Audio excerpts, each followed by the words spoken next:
Hello everyone. The United States is making a surprising change to its newest aircraft carriers. President Donald Trump has ordered the Pentagon and US Navy to look at replacing a modern electromagnetic system with older stream powered catapults. The order affects the future USS Doris Miller, the fourth ship in the Garland or Ford class aircraft carrier program. The Pentagon and Navy have been given 2 months to present a plan for the redesign. So, why is this important? Aircraft carriers use catapults to help fighter jets take off from the ship's short runway.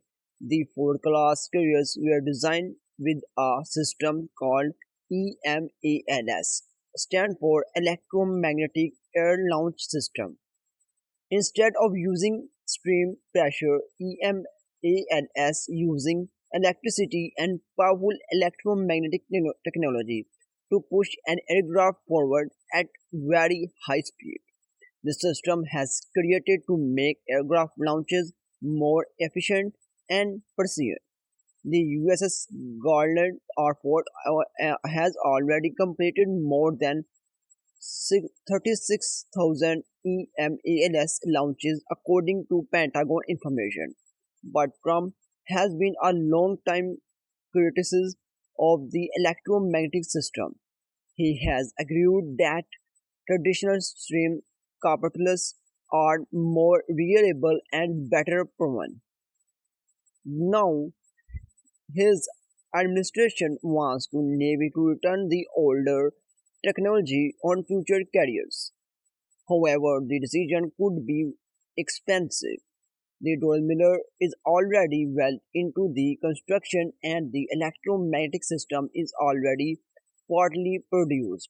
Changing the design could require major engineering work, uses delays, and cost taxpayers hundreds of millions of dollars and potentially more. There is almost another issue.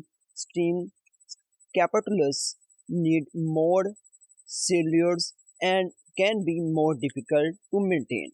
Supporters of Trump decision discussion says that proven technology can be valuable, especially when military equipment must work reliably in difficult conditions. Curtis, however, says the Navy should continue using modern technology that has already been tested at sea. The debate is also happening at a time when the United States is trying to increase its shipbuilding capacity and strength in Navy.